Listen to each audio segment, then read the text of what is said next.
Lee,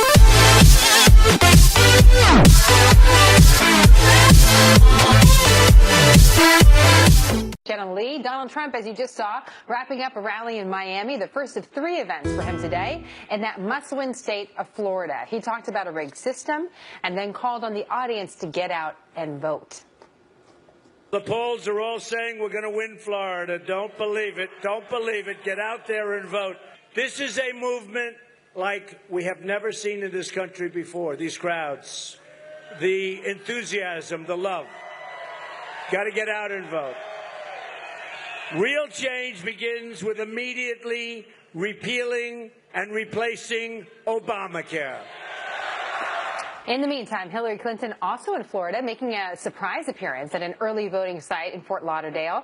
Now she's heading to 2 states that could also have a big impact on Tuesday and will have a big impact on Tuesday, Arizona and Nevada. Despite the news of a revived FBI email investigation, Clinton is holding out hope for a big win. We have Fox team coverage. Ed Henry is following the latest on the Clinton email investigation from Washington. But first, we go to Rich Edson, who's live in Fort Lauderdale, Florida. Rich?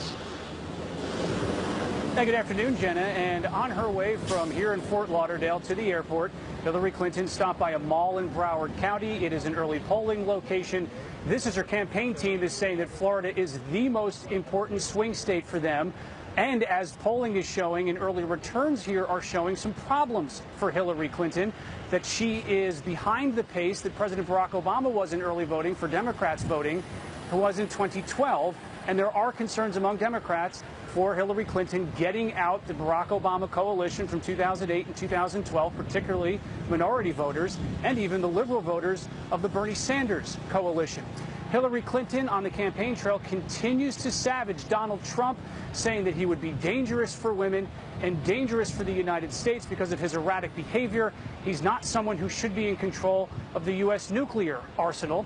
This is Clinton yesterday at one of her campaign appearances responding to a Trump protester at a rally. I am sick and tired of the negative, dark, divisive, dangerous vision and behavior of people who support Donald Trump. It is time for us to say no. We are not going backwards. We're going forward into a brighter future. Clinton is heading and deploying resources to 2 states that are pretty unusual for Democrats this time of year. First, she's off to Arizona. It's a state that no Democrat has won on the presidential level since her husband did it in 1996 in his reelect. However, a new poll there from Monmouth University surveyed last week shows a very tight race with Hillary Clinton trailing Donald Trump by only 1 percentage point, 46 to 45. On Friday, she goes to Detroit. That, on the other side of things, is a state, Michigan, that Democrats are typically almost not guaranteed to win, but it's a state that they usually win, and it's one that a Detroit Free Press poll shows she's up there 41 to 34. Jenna, back to you. Rich, thank you. Well, Wikileaks drops another batch of Clinton emails today, bringing the total to more than 43,000 with 6 days left until Election Day. Ed Henry has pretty much memorized all 43,000. He's been digging through the latest records. He's live in Washington with more. Ed. John, good to see you. You know, what's interesting is how much time the Clinton camp has spent talking about Donald Trump and why won't he release his tax returns.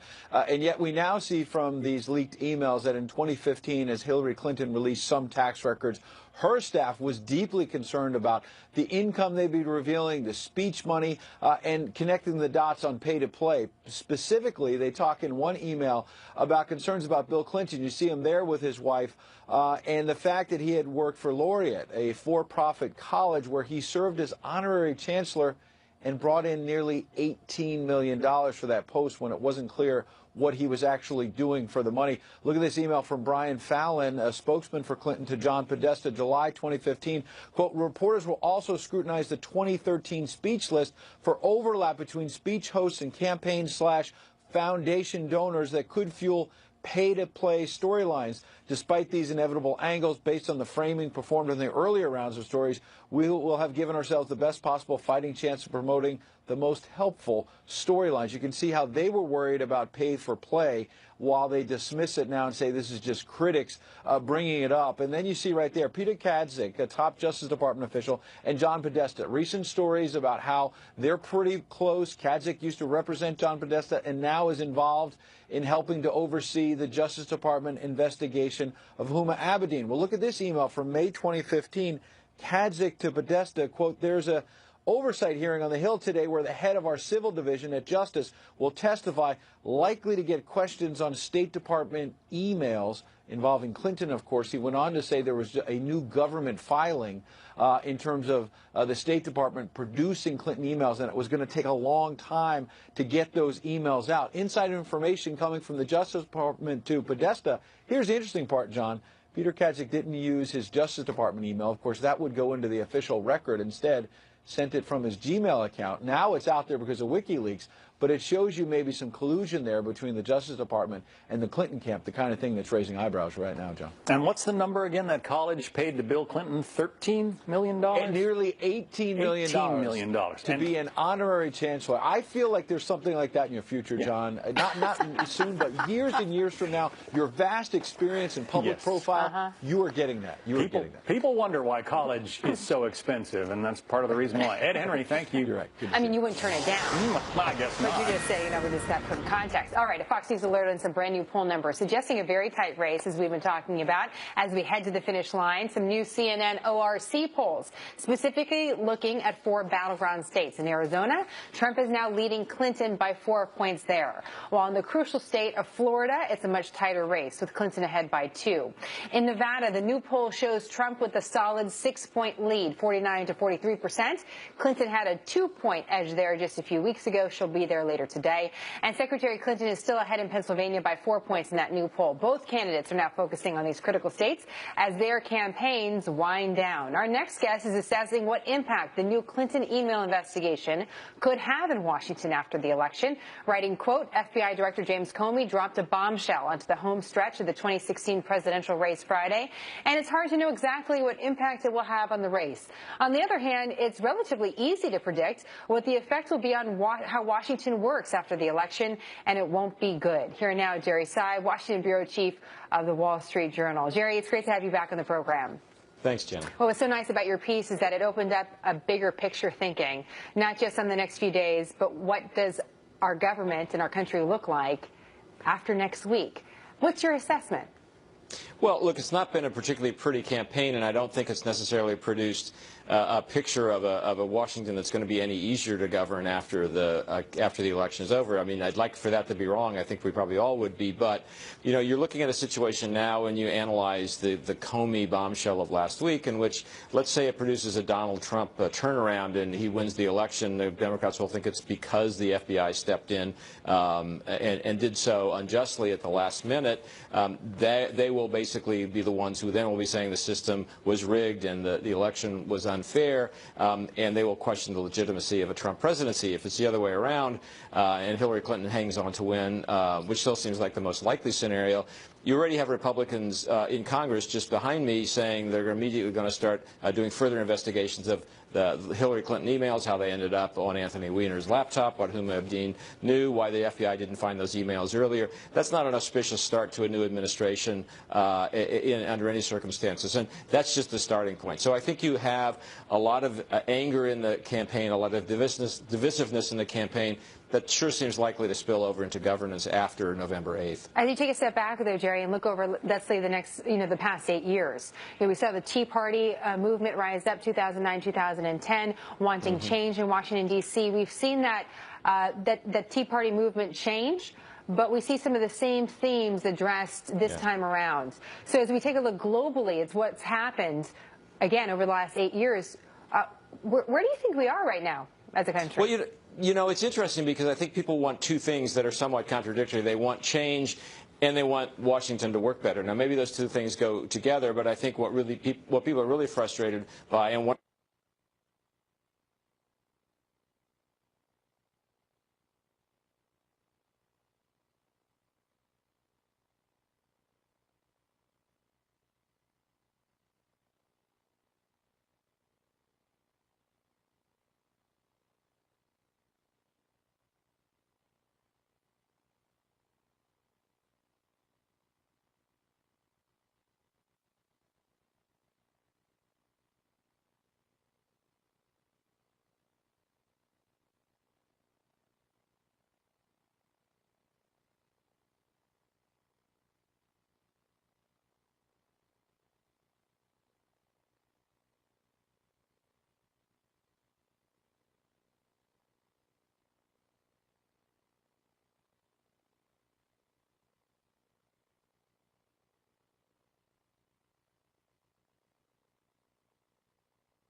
Appreciate it. Well, monthly insurance premiums for some Obamacare plans are expected to go up by an average of 25% next year, but that hasn't stopped people from signing up. Open enrollment for 2017 began Tuesday, and officials say there's already a 50% increase in applications compared to the first day of enrollment last year.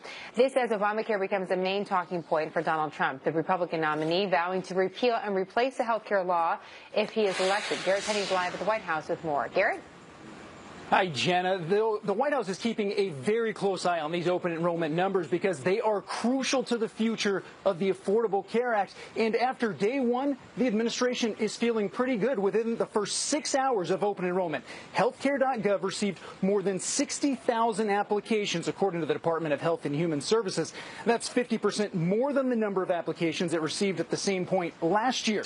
What we don't know and what is key to turning around Obamacare, though, is how many of those applications are from young and healthy people rather than those who are older and sicker.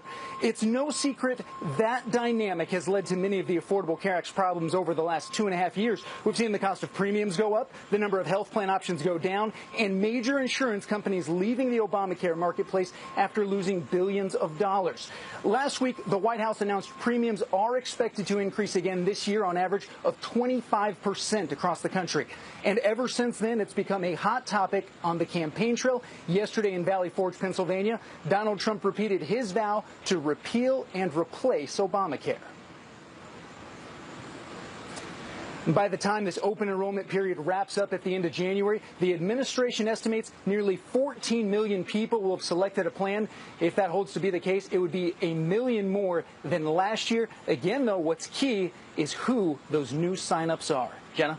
The details on that, who and why they're coming to Obamacare, is something we'll be looking at. Garrett, thank you. Brand new polling out of Pennsylvania. Numbers hot off the presses in a survey conducted by Monmouth University. It shows Hillary Clinton leading in a four-way race, up 4 percentage points over Donald Trump. The latest Fox News scorecard has the state leaning Democratic while giving Clinton a total of 287 electoral votes, 17 more than she needs to win the White House. Let's dive deeper into some of these numbers with Trent Spiner of the New Hampshire Union Leader newspaper and John Frank, political reporter for the Denver Post. Welcome to both of you. There's another poll out, the CNN ORC poll, that has pretty much the same thing, a 4-point gap between Hillary Clinton and Donald Trump in Pennsylvania. John, to you first.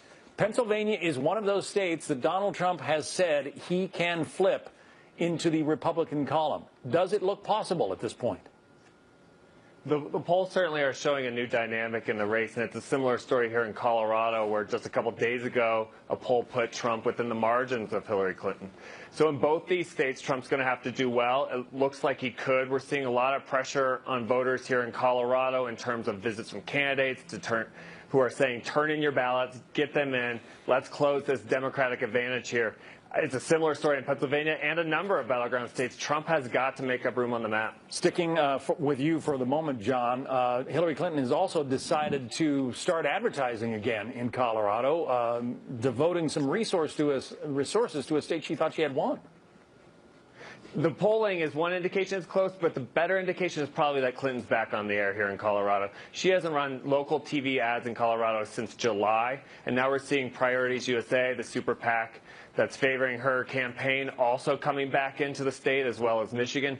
So there's going to be a lot more attention on Colorado. We'll have Mike Pence in town today, and the Clinton campaign is stepping up their efforts, bringing former President Bill Clinton to town on Friday. Trent, one of the issues this time around is enthusiasm among minority voters.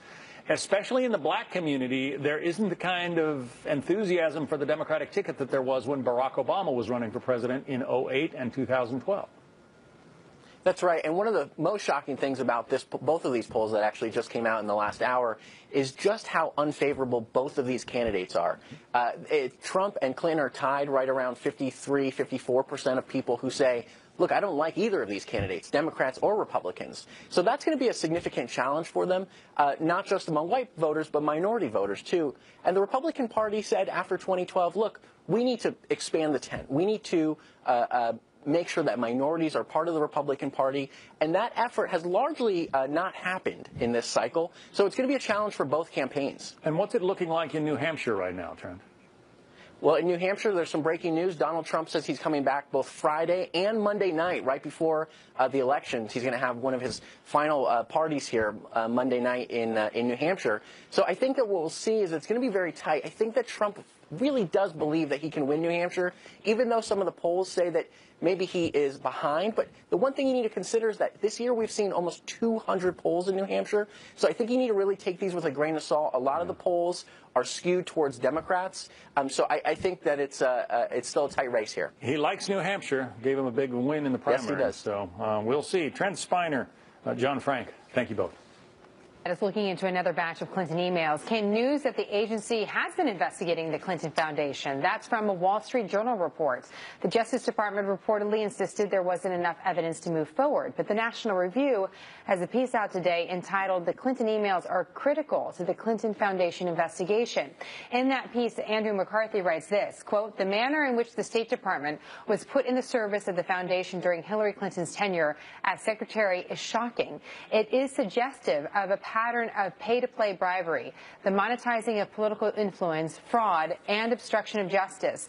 The Justice Department should be investigating as a possible RICO conspiracy under the federal anti-racketeering laws." I'm joined now by Fox News anchor and lawyer Greg Jarrett. It's quite a piece in the National Review. It really is. It's worth reading. It goes through a lot of different connections. Just start us out. What does RICO mean? What is he talking about? Racketeering, influence, corruption. It's basically using or creating an organization for criminal purposes. In this particular case, the argument's being made by National Review that Hillary Clinton was actually using her foundation for a dual purpose, a front, on the one hand doing good charitable work, but on the other hand funneling money from donors into the foundation in exchange for benefits by virtue of her position as Secretary of State. Why could the newly found emails be relevant to an investigation that was ongoing, maybe isn't anymore, into the Clinton Foundation? Because there's an intersection of the private email server and classified documents and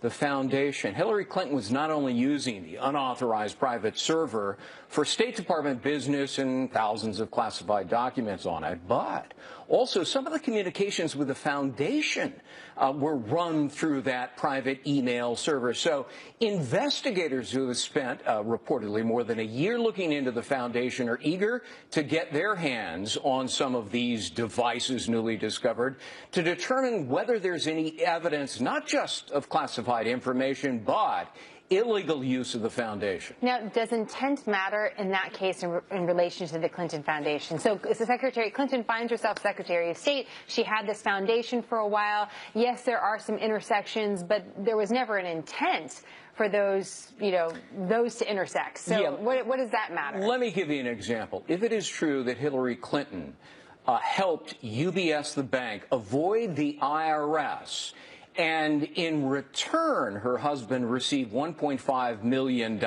and her foundation suddenly gets a tenfold increase from UBS to their charity.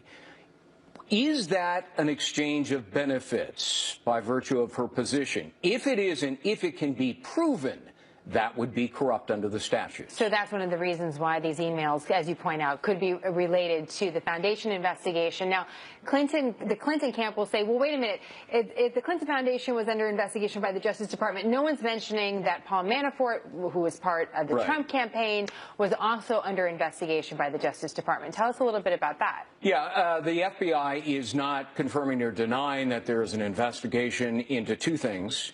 Whether Trump's campaign was communicating with Russia and the government in their hacking campaign, which U.S. intelligence agencies confirm that Russia was behind it. And the second thing they're looking into is the former campaign chairman, Paul Manafort.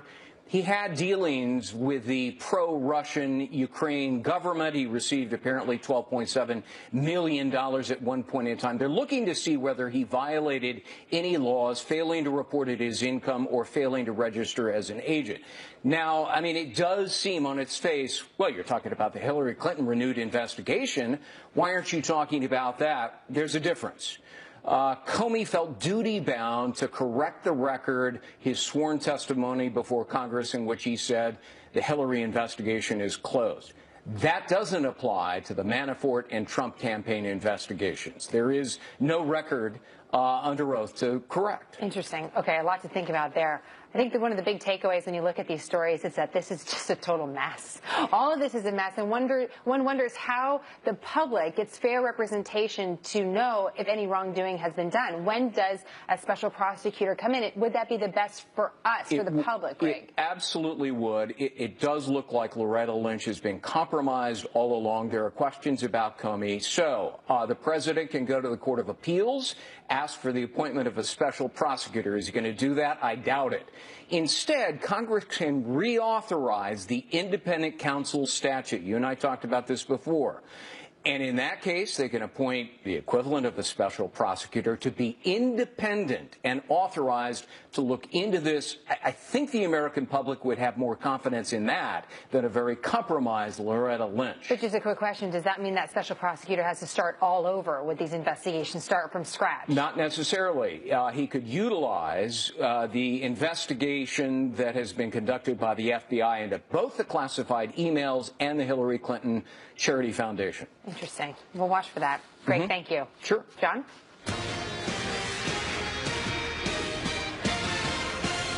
Well, Ohio is considered a must-win state for Donald Trump, but according to election officials, there are some precincts that may not yield a single vote for the GOP nominee. Peter Ducey reporting live from Cleveland with that. Peter? And, John, something very unexpected is happening here in Cuyahoga County, always a bellwether. The early ballot requests from Democrats have dropped 35% since 2012, while the early ballot requests from Republicans are actually up 3%. And those numbers are especially remarkable because this is a county where in the past multiple polling places have reported 0 votes for the Republican ticket, something that election officials still expect to happen again next week.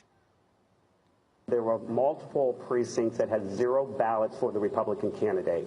So I suspect that that will be close to the same in this presidential election. Maybe there will be a few here and there, but I expect that, we will still have 0 precincts in the urban areas of the county that will not cast a vote for the Republican candidate. Experts say that even though a big 0 next to the Republican candidate's name looks suspicious, it's just a result of changing demographics and not voter fraud. And many volunteers rooting for the Republican ticket this time are just going to have to take those experts' word for it because the independent poll watchers Trump is asking to keep an eye on things at their local ballot box aren't going to be allowed to go anywhere near the voters in this county. You just can't walk into a polling place and say, I'm here on behalf of Donald Trump to monitor the polls. So I think people are concerned that there's going to be violence, that there's going to be intimidation at the polls, particularly from some of the comments that Donald Trump made. Ohio is also an open carry state, so just like there was during the Republican National Convention here in Cleveland, it's possible that people could just come with their firearms and just walk outside of polling places, which could somehow be intimidating to people. But officials told us that after a few weeks of early in-person voting, there have been no credible reports of voter fraud yet.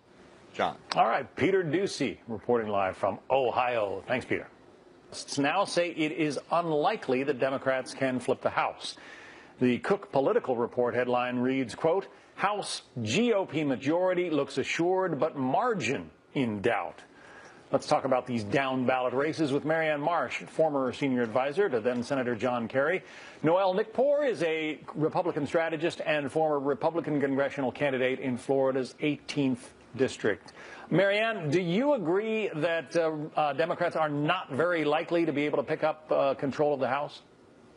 No, the House they're not, but remember, the closer that the Democrats come to 20 seats, the more likely it is that if Hillary Clinton wins, that's the scenario it would happen, then it's going to make it easier for her to govern and get the Republicans to cooperate. I do think the Democrats win the Senate in this election, but if the Democrats can then pick up 15, 20 seats, anywhere in there, it makes it much tougher for the Republicans to not cooperate with Hillary Clinton, not cooperate with the Democratic Senate. They have to then try to negotiate, and that's exactly what voters want. They want to see Washington work, and the closer you get to 20 seats for the Democrats, the more likely that is to happen. Noel, you ran as a Republican for a congressional seat. What do you think the Republicans' chances are? Are they going to lose seats? Are they going to retain control of the House of Representatives?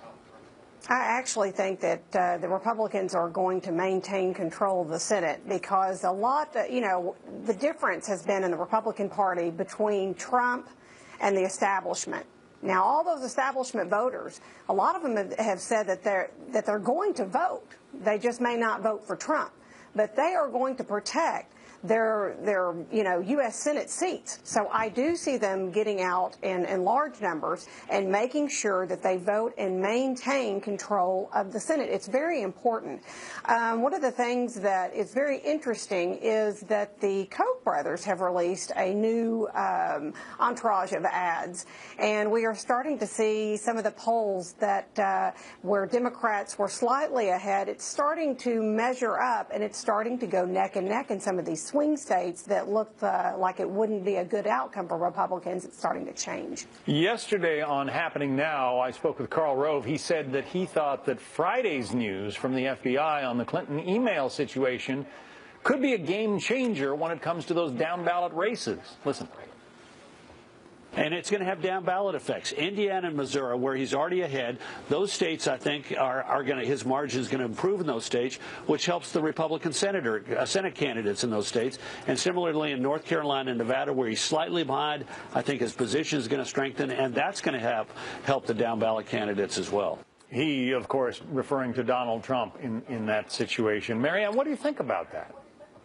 Well, I disagree with Karl on this. I mean, yes, the Comey news on Friday wasn't helpful in that respect to Hillary Clinton, but what I think you see now is she's on offense in all these states, Florida, Ohio, Michigan, Pennsylvania, Wisconsin. Those are states that Donald Trump absolutely, positively has to win, some combination of all of them, to get to the White House. She's campaigning hard in all of them, pouring more money in them, because the bigger her margin in those states are, not only does it lock the door on Donald Trump, it is more likely to bring up those Senate races and House races. So the better she does in these states, and you saw that before last week, the bigger her margin, you saw the Senate races come with her and come across that. So Patrick Murphy coming within shouting distance of Rubio. You have Katie McGinty over Toomey now in Pennsylvania. You see Maggie Hassan over Ayotte in New Hampshire. Those races come up with Clinton, and the better Clinton does, the better those Senate races do, which is why I think the Democrats are going to take the Senate back. I know Karl's working on those races hard, trying to get the Republicans to win them at the last minute, but I don't think it's going to happen. All that being said, Noel, the excitement level among Clinton voters has taken a pretty significant dive since the email revelations of Friday, and if people aren't excited to vote for the Democratic candidate, that may affect the Democratic races down ballot. Of course, you're exactly right. And the key word is passion. And that's where Donald Trump may have a significant number in pulling these people to the polls. And another thing you've got to look at is Hillary's weak spot. And the reason she is forced to spend a lot more money right now defending her reputation is her track record on honesty and not being forthcoming. And right now, with the Comey letter on Friday, that is in front and center, and it's got a lot of people very concerned. And I think what's going to happen is when you see these races, when you get 2 points, 3 points, 1 point, that is basically too close to call. And we are not going to really know until it gets down to the wire on this. It's so down to the wire. John, one last point. Real quickly, Marianne. Real quick. I mean, so this is where having a great ground game makes all the difference in the world, and the Clinton folks have that. That's worth 3 to 5 points. That wins any of these states right now. That is where she is said to have the advantage. But, you know, strange things have happened already this election season. We'll see Tuesday. Marianne Marsh, Noel Nickpour, thank you. Thanks, John. The minority voters of a national ballot security task force. Well, in his order now, federal judge John Vasquez pointed to this claim made in August by Governor Mike Pence. Trump campaign and the Republican National Committee are working very, very closely with state governments and Secretary of States all over the country to ensure ballot integrity. Vasquez wants, quote, all agreements regarding voter fraud, ballot security, ballot integrity, poll watching or poll monitoring. Efforts also with the Trump campaign to ensure ballot integrity and to recruit persons to act as poll watchers in Philadelphia, and, quote, a massive statewide anti-vote fraud effort in Michigan. But others, like veteran New Jersey Republican election law lawyer John Carbone, insist the RNC is not breaking the law. There has been no finding in the last 27 years of any violation of the consent order. The Republican National Committee trains their staffers, they train their state people, they caution, they prohibit people from doing things, and they ensure that it doesn't happen again. Well, the RNC sent out this email last month telling members not to poll watch, not to contact voters at the polls, or even tell voters that voter fraud is a crime, saying it does not want that consent decree violated. Back to you. We'll watch it. Eric, thank you. Right. Driving home the latest revelations from Wikileaks, along with his message that Hillary Clinton can't be trusted. John Roberts is live for us in Miami, where Donald Trump's message is very different today than the one he delivered yesterday, which was about health care and policy. Today, hammering Hillary Clinton. Hi, John. Still talking a lot about policy, Heather, but also hammering the Clinton campaign and the WikiLeaks revelations. He just left Miami, where he had a rally here at the Bayfront Amphitheater. About 4,000 people or so here just south of downtown Miami. He's off now to Orlando, Pensacola later on today, and then a rally tomorrow in Jacksonville. So spending a full day and a half in this so important state with its 29 electoral votes. Nationally, the race is pretty much locked up at 46 points apiece, according to the latest ABC News poll. But an interesting crosstab here to take a look at when it comes to trustworthiness and honesty. Donald Trump has an 8-point lead over Hillary Clinton, 46 to 38 points, which is why today, and he'll continue to do it through the rest of this tour here in Florida, he is driving the point home that the WikiLeaks revelations are showing us a side of the Clinton campaign that nobody knew before. There's the revelations about the Deputy Attorney General, Peter Kadzik, apparently in contact with the chairman of Hillary Clinton's campaign, John Podesta, about the release of those emails. Podesta writing him back to say additional chances for mischief. And again today, talking about the fact that Donna Brazile, who's the interim head of the DNC, gave Hillary Clinton on at least one occasion, and probably two occasions, the questions, or at least an idea of the questions for upcoming debates. Here's what Trump had to say about that today here in Miami. So she got the answers, cheating. She got the questions, cheating. And then she, rather than reporting them, rather than saying this shouldn't be happening, she used them against Bernie Sanders. She probably got them against me, too, except we won the debate so easy, I don't think it mattered. We should say that there is no evidence at this point, at the very least, to suggest that she got any of the questions to the presidential debates. And I can tell you with certainty, Heather, that she certainly didn't get any of the questions from Chris Wallace. That is for sure. We keep a really tight handle on those things. So tell us about this. Donald Trump went really hard today on the whole idea that goes over really well with his supporters, that the system is rigged.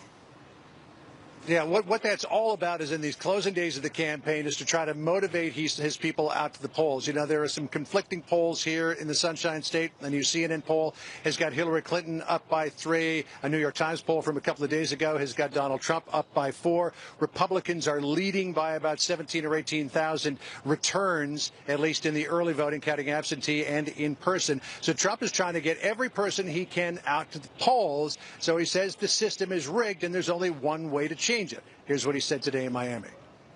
Hillary is not the victim, and the American people, frankly, are the victims of this rigged and corrupt system in every way. But this is your chance, finally, to change it. November 8th. And Trump is also suggesting that people who have already voted in certain states can change their vote. And that is allowed in 7 states in the U.S. 3 of those happen to be battleground states. Wisconsin, which is where he first mentioned it, Michigan, and Pennsylvania are the remaining states where you could do that. I don't know if anybody will, but he's certainly encouraging people to do it. Well, John, I'm so glad you mentioned that, because we'll be talking about that later, and we'll tell our viewers where they can change their votes if they happen to live in that state. John Roberts, thanks so much, live in Florida for us. Well, let's take a further look at what John Roberts was talking about, a timeline of the CNN Donna Brazile story. On March 5th, while she was working as a commentator for CNN, Brazile emails the Clinton campaign manager giving a heads up about a woman with a rash who would be asking a question about lead problems in Flint, Michigan. Well, the very next day, CNN hosted a town hall meeting debate in Flint, Michigan, in which that very question was asked. And then on March the 12th, Brazile tells a Clinton campaign staffer that she got a question from a debate co-moderator, Roland Martin. The very next day, CNN hosted another town hall debate, and that question about the death penalty was asked verbatim.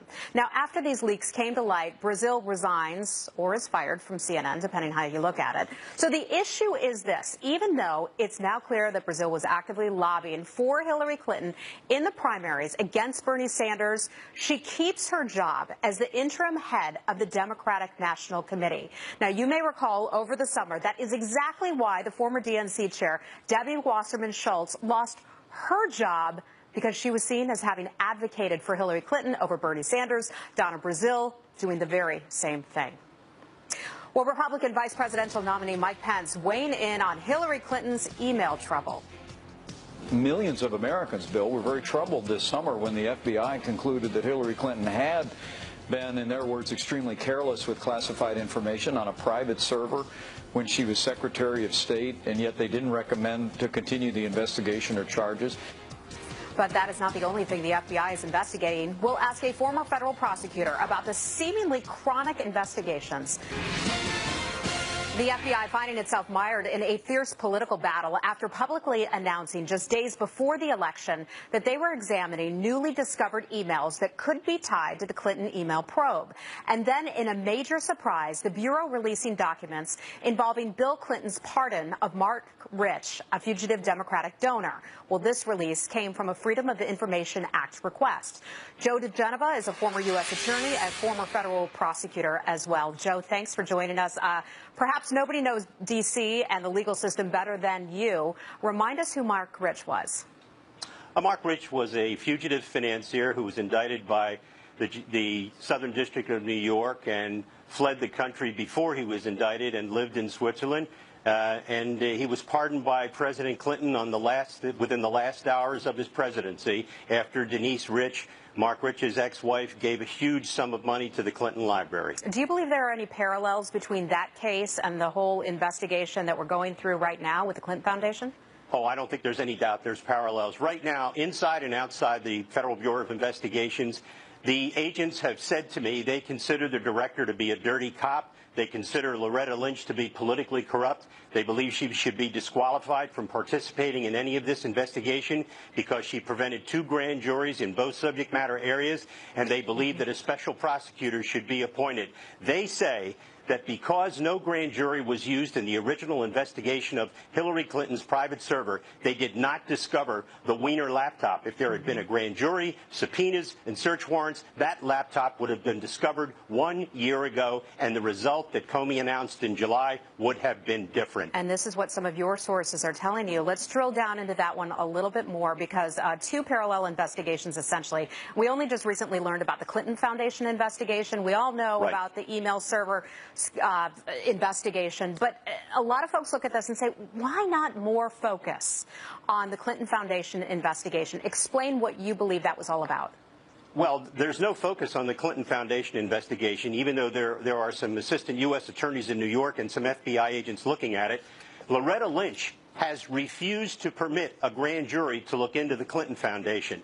There is now a deep-seated belief inside the FBI and among the former FBI community that Loretta Lynch is literally physically interfering with the execution of the law, and that she should be disqualified from having anything to do with these cases. This is really such a serious level that the agents are defying their leadership in leaking information to the press. You know, when it was asked if she would recuse herself, back in July, she answered it this way. Let's listen. I want to get your reaction.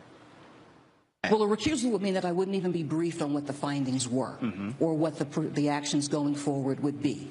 And while I don't have a role in those findings, in coming up with those findings or making those recommendations as to how to go forward, I'll be briefed on it, and I will be accepting their recommendations. So she still wanted to be briefed. Let me get your reaction on that. How can a sitting attorney general who has deep ties, she had been appointed by Clinton in that New York office in which she previously served before heading down to D.C. to become an attorney general, how can she be unbiased and fair in this investigation? Well, she can't be, and especially because she met with President Clinton, former President Clinton, on her plane, on the tarmac in Phoenix, privately for 39 minutes, and tried to hide the meeting by having no photographs allowed to be taken of it. This is why the agents are in revolt against the senior leadership of the Department of Justice, as well as against Director Comey. See, they believe that Comey should have said to the Attorney General back when they first started the private server investigation, Madam Attorney General, we need a grand jury. She refused to do that. They believe that he should have said to her at that point, either you give me a grand jury or I will resign. He didn't do that. They feel that he let them down. And in my opinion, Comey not only let them down, he let down the American people and the rule of law. All right, Joe DeGeneva, thanks so much for joining us. Always great to see you and great to have you. My pleasure. Thank you very much. Well, have you voted yet? Early voting is real today in Las Vegas and also Tempe, Arizona, as her team hopes its heavy investment in field organizing will drive higher than expected Latino turnout in some of these key swing states. Our senior political correspondent, Mike Emanuel, is live for us in Tempe with the latest. Hi there, Mike. Heather, nice to see you. This trip comes as there's new polling about the western states that Hillary Clinton is going to visit today and other key battlegrounds. Let's take a look at the latest numbers. A new CNN ORC survey has Donald Trump with a 5-point lead over Hillary Clinton in traditionally red Arizona, 49% to 44%. In Nevada, Clinton's first stop today, Trump has a 6-point edge in that same survey, 49% to 43%. In Florida, critical with 29 electoral votes, the new CNN survey has Clinton up 49% to 47%. And then there's Pennsylvania. The CNN survey has Clinton 48, Trump 44.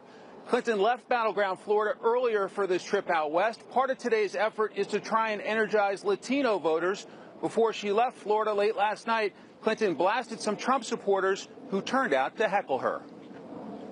I am sick and tired of the negative, dark, divisive, dangerous vision and behavior of people who support Donald Trump. It is time for us to say no. We are not going backwards. We're going forward into a brighter future. Part of this trip to the West is the Clinton team trying to play offense in states where Republicans traditionally play well, like Arizona, a battleground like Nevada. With her flying much of the day, Clinton has the luxury of the president and vice president of the United States out in other battlegrounds, making the case for her. Yeah, Heather? They are everywhere, certainly on both sides. Mike Emanuel, enjoy Arizona there. Well, we are just 6 days away from this election, and already more than 29 million people have voted early. Now, that's nearly twice the number from the same point back in 2012. This is Google Trends searches, announces the question. Well, this is one of the top questions being asked. Where do I vote early? That has reached an all-time high. Our chief correspondent, Jonathan Hunt, is live for us in Norwalk, California, with what the Google Trends search is now telling us. Hey, Jonathan. Hey, Heather. You know, it's really interesting what Google Trends is showing us. It seems to be bearing out what we've seen in these lines behind us here at the LA County Registrar's office, that there is greater interest than ever in early voting. Google Trends has been measuring how many people put in that search term, where do I vote early? And that's the number of searches is up 3,200% from September to October. The highest number of searches have been in Texas, Georgia, North Carolina, Maryland, and Washington, D.C. There's also a data analysis company called Catalyst that is looking at the early voting figures. Some interesting points that they have found. More registered Democrats than Republicans are voting early. The Hispanic vote is up across the board. The youth vote is down across the board. It'll be interesting to see, Heather, whether whether those are trends that are reflected on Election Day itself. Heather? Okay, so here at Fox, we are asking voters to get involved through social media, and you are a part of that. So tell us what you've seen so far. Yeah, well, we want everybody to get involved. So if you have voted, if you're going to vote, post that photo, Instagram, Facebook, Twitter, however you like, hashtag Fox News 2016, and we might feature it on election night itself. Right now, we're going to feature a selfie from Jessica Biel. She posted it having voted today on Instagram, and she sort of teased her husband, Justin Timberlake, a little bit, because Jessica Biel waited, she said, until she got home to post that photo, rather than doing it, posting a photo from the voting booth, which is, of course, what Justin Timberlake famously did, and where he was voting in Tennessee. That is not legal, so check any laws before you take any photos. And in fact, don't be like Justin Timberlake, be like me. As a first-time American citizen, I voted today. I waited until I got outside this polling place until I took my photo. But I am very, very proud indeed to be a first-time voter in the great United States of America. Heather? Jonathan, we're so happy for you. You became a citizen, a U.S. citizen, what was it, about 2 years ago now?